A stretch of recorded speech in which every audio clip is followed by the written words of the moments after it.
BeCl2 স্ট্রাকচারটা খুবই important vapour state and solid state দুটোতেই। ফার্স্ট অফ অল BeCl2 যদি আমরা নর্মাল হাইব্রিডেশন থিওরি করে আর VSEPR থিওরি করে করি তাহলে আলাদা রকম স্ট্রাকচার আসবে। দেখো সেটাই দেখে নিই আমরা। হাইব্রিডেশন থিওরি করে যদি স্ট্রাকচারটা বার করি H=half V + M + A - C, যেটা অলরেডি আমরা কেমিক্যাল বন্ডিং চ্যাপ্টারে শিখেছি, সেটা করে যদি অ্যান্সার বার করতে চাই তাহলে সেটার জন্য যে অ্যান্সার আসছে সেটা হচ্ছে এরকম। ভ্যালেন্স শেলে নাম্বার অফ ইলেকট্রনস বেরিলিয়ামে কটা আছে? ভ্যালেন্স ইলেকট্রন বেরিলিয়ামে দুটো, তাহলে হাফ, তার ভেতরে 2 আসছে। মোনোভ্যালেন্ট অ্যাটম ক্লোরিন দুটো আছে, সো অ্যান্সার আসছে 2। 2 মিনস এটা হচ্ছে sp2 hybridise, sorry not sp2, it is sp hybridised. 2 হলে দুটো অরবিটালকে ইউজ করতে হচ্ছে, so it becomes sp,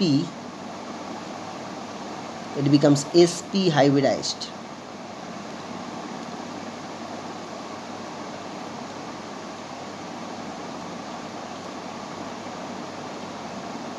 It becomes sp hybridized, but normally vapor state সেরকম দেখা যায়নি। নর্মালি BeCl2 স্ট্রাকচার এরকম হওয়া উচিত, এরকম, বাট ভেপার স্টেটে যে স্ট্রাকচারটা দেখা গেছে সেটা এরকম। বেরিলিয়ামকে এরকমভাবে ড্র করছি আমরা, আর একটা BeCl2কে আমরা এরকমভাবে ড্র করে নেব। এবার মজার ব্যাপার হচ্ছে, দেখো তোমরা ইলেকট্রনিক কনফিগারেশনটা দেখলে বুঝে নেবে যে কীভাবে এটা তৈরি হচ্ছে। বেরিলিয়ামের ইলেকট্রনিক কনফিগারেশন 1s2 2s2, তো 1s এ কটা ইলেকট্রন আছে, 2s এ কটা ইলেকট্রন আছে দেখা যায়। তো 2p 0, তবু আমরা 2pটাকে ড্র করব। এটা গ্রাউন্ড স্টেট অফ বেরিলিয়াম, দুটো ইলেকট্রন 2s2p, তো এটা GS গ্রাউন্ড স্টেট। এক্সাইটেড স্টেটে কী হয়, একটা ইলেকট্রন জাম করে যায় এখানে, তাহলে এক্সাইটেড স্টেটে 2s এর একটা ইলেকট্রন 2pতে জাম করে যাচ্ছে,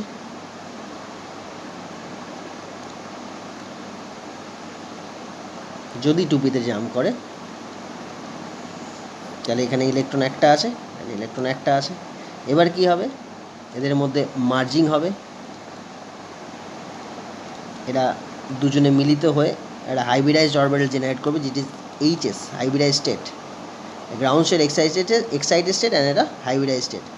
তো হাইব্রিডাইজ স্টেটে যখন যাচ্ছে তখন ইলেকট্রন দুটো এরকম আমরা এখানে প্লেস করব। দুটো অরবিটাল খালি আছে, PX and PY and PZ খালি আছে। এবার দেখো অক্টেট তো আমাদের ফুলফিল হয়নি, এটা করতে গিয়ে অক্টেট ফুলফিল হচ্ছে না। আবার দেখো ক্লোরিনের কাছে পেয়ার অফ ইলেকট্রনস রয়েছে কটা, প্রত্যেকটা ক্লোরিন অ্যাটমের কাছে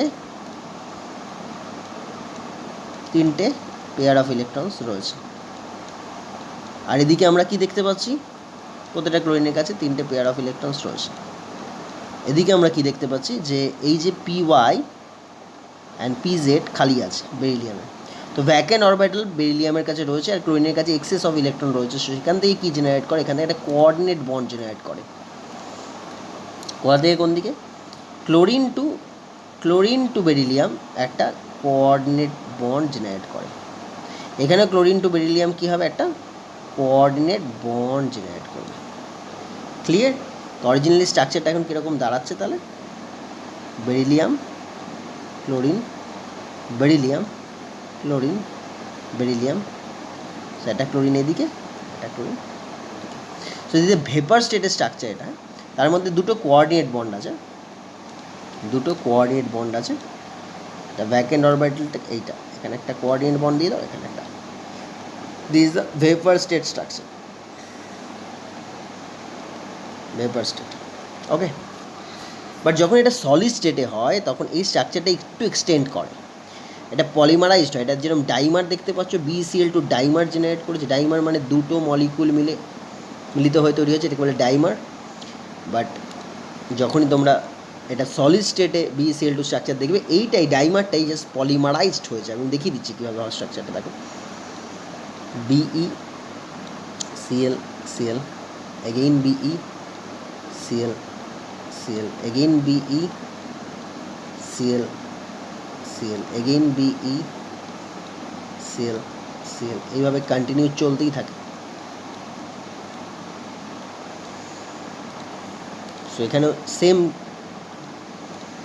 কেস দেখতে পাবো আমরা। ক্লোরিনের যে access of electron, 3 pair of electron, সেটা বেরিলিয়ামকে কোঅর্ডিনেট বন্ড করে, এও বেরিলিয়ামকে কোঅর্ডিনেট বন্ড করে। এখানেও সেম কোঅর্ডিনেট বন্ড চলতেই থাকে এখানে।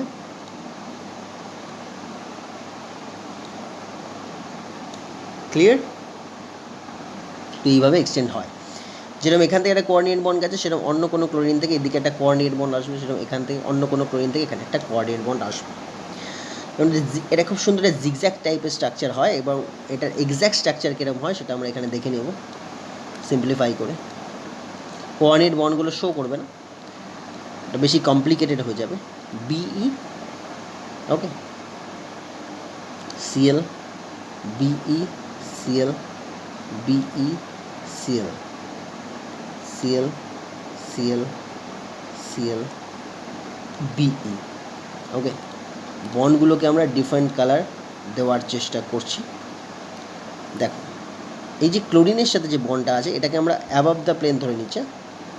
এটা আমরা ধরে নিচ্ছি অ্যাবাভ দ্য প্লেন আছে। এই ক্লোরিনের সাথে যে বন্ডটা, সেটা অ্যাবাভ দ্য প্লেন বন্ড।